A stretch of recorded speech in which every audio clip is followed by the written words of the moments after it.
let's see what calls to me, what spread calls to me. A first and then, maybe? Let's see.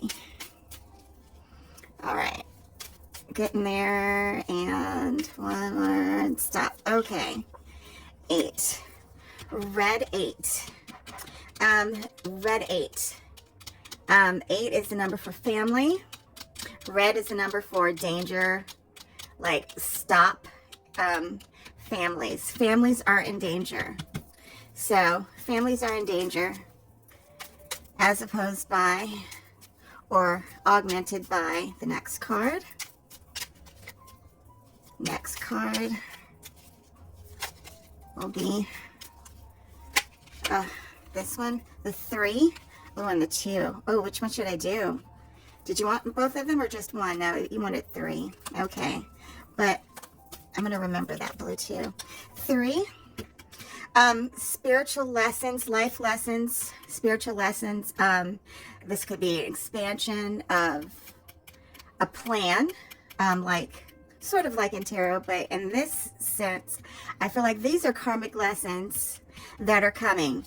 What is happening to these families is a karmic lesson for everyone. This is for people to stop and put it on hold. This is like, are we going to intervene morally or not in what is happening to these families? So let's try and answer that question. What do I really want to do? Yeah, let's just do the first and then. Here, 9. Oh, and oh, I'm getting these double cards. Should I keep these or not? Let me think about this. So the 9, the red 9, 9 in this divination, the 9 is representing finances, money, red money, blood money. This could be blood money. This is blood money. This is financially driven. It's dark money. It needs to be stopped is what it needs, but that's this situation. Do we have the moral fortitude to intervene in this financial enterprise?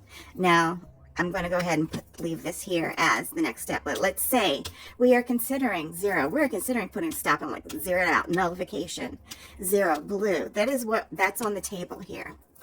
Nullification of what is happening to these families. Is it within our power? I'm going to just go on from now. I'm not going to shuffle anymore. This is 6, and this is the 6 in reverse. So I'm going to keep it as reversed. This is a 6, but it is reversed. Look how it mirrors the 9 in this way, but it's actually the 6. 6 is a number of community, coming together as a community. Red. We are fractured. It is not like this is because we've defaulted to the money. Our sense of community is completely turned upside down. We are in a danger state. We will not be able to achieve the moral challenge of this until we are recognizing ourselves as community. The lesson to be learned is, what lessons are we learning? Okay, this is like the null and void. And it's funny how it mirrors this one as well. And it says like, we're still in this situation where we're like, who has the power here? Is somebody else going to do something? I can't do anything.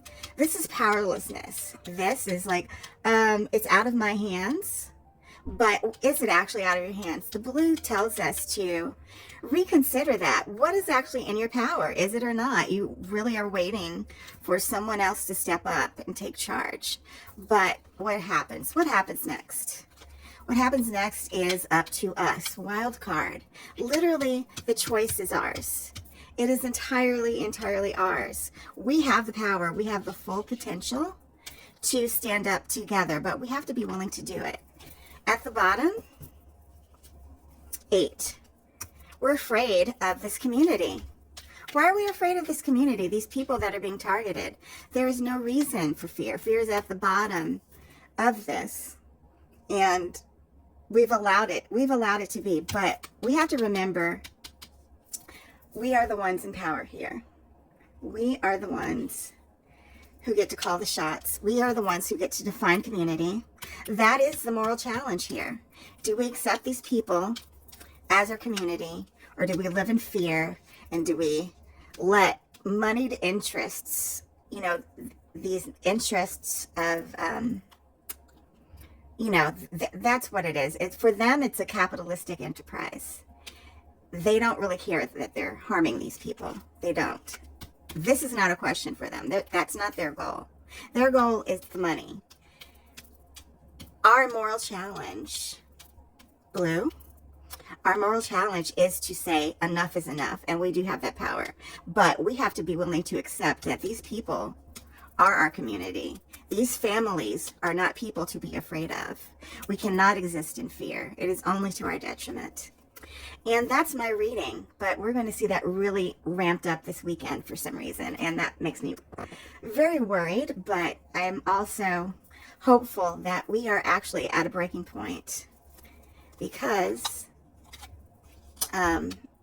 we're just going to keep, it's just going to keep coming back to us again and again and again.